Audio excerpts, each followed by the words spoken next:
देशभरात एकीकडे राम मंदिराच्या लोकार्पणाच्या निमित्तानं राममय वातावरण तयार केले जाते, दुसरीकडे राहुल गांधी पुन्हा एकदा देशव्यापी यात्रेच्या दुसऱ्या टप्प्याला सुरुवात करतायत। येत्या 14 तारखेपासून राहुल गांधींची भारत जोडो यात्रा सुरू होतीये। पाहूयात त्याच संदर्भातला हा खास रिपोर्ट। राहुल गांधी पुन्हा एकदा रस्त्यावर उतरणार।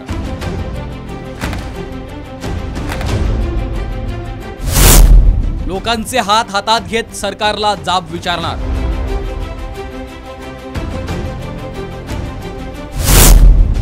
14 जानेवारी पासून भारत जोडो न्याय यात्रा निघणार।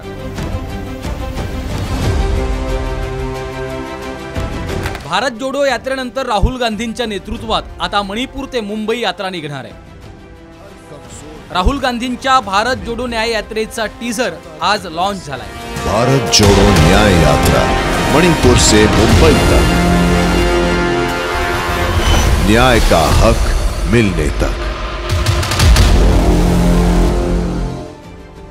दरम्यान राहुल गांधींनी ट्विटरच्या माध्यमातून भारत जोडो यात्रेची हाक दिली आहे। आपण परत येत आहोत आपल्याच लोकांमध्ये, अन्याय आणि अहंकाराविरुद्ध न्यायाच्या आरोळीने। या सत्याच्या वाटेवर मी शपथ घेतो, न्याय हक्क मिळेपर्यंत हा प्रवास सुरूच राहणार आहे। 14 जानेवारीला सुरू होणाऱ्या या यात्रेला भारत जोडो न्याय यात्रा असं नाव देण्यात आलंय। मणिपूरच्या इंफाळमधून यात्रेची सुरुवात होणार असून मुंबईमध्ये सांगता होणार आहे। मणिपूर ते मुंबई दरम्यान 6713 किलोमीटर यात्रेचं आयोजन करण्यात आलं। राहुल गांधींची ही यात्रा 66 दिवस चालणार असून देशातील 110 जिल्ह्यातून यात्रेचा प्रवास असेल। लोकसभेच्या 100 मतदारसंघांमधून राहुल गांधींची पदयात्रा जाणार आहे। काँग्रेसचे अध्यक्ष मल्लिकार्जुन खरगे या यात्रेला हिरवा झेंडा दाखवतील। दरम्यान राहुल गांधींच्या या पदयात्रेचा प्रवास कोणत्या राज्यातून आणि महाराष्ट्रातल्या कोणत्या जिल्ह्यातून होणार आहे पाहूयात।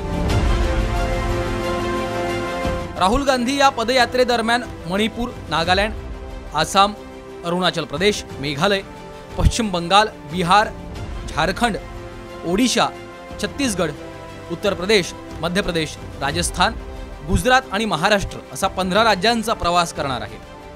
तर महाराष्ट्रामध्ये 5 दिवस यात्रा असून नंदुरबार, धुळे, नाशिक, पालघर, ठाणे, मुंबई अशा 6 जिल्ह्यातून यात्रा जाणार आहे। महाराष्ट्रात भारत जोडो न्याय यात्रेच्या आयोजनाची देखील तयारी सुरू झाली आहे। मणिपूर ते मुंबई ही यात्रा जवळपास 1000 किलोमीटरची होणार आहे आणि या यात्रेला ज्या पद्धतीनं भारत जोडो यात्रा झालेली होती, तिला लहानापासून तर मोठ्यापर्यंत तो एक मोठा मेसेज भारत जोडो यात्रेच्या माध्यमातून गेला आणि म्हणून ही पण यात्रा अजून चांगली कशी करता येईल त्या दृष्टिकोनातली ही मीटिंग होती। आगामी लोकसभेसाठी भाजपनं जोरदार तयारी सुरू केली आहे। निवडणुकीसाठी भाजपकडे रामनामाचा मोठा मुद्दा आहे। त्याला उत्तर देण्यासाठी राहुल गांधी पुन्हा एकदा भारत जोडो यात्रेच्या मार्गावर चालणार आहेत। भारत जोडो यात्रेच्या मागच्या टप्प्यात राहुल गांधींना मोठं यश मिळालं होतं।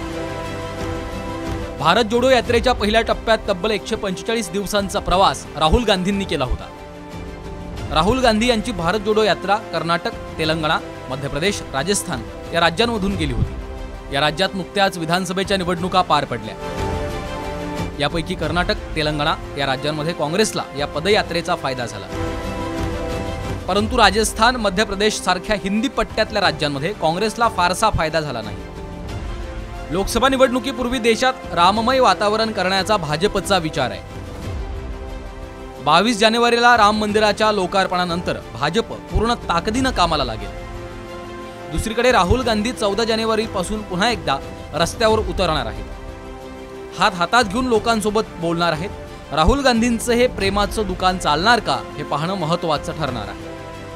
ब्युरो रिपोर्ट, साम टीव्ही न्यूज।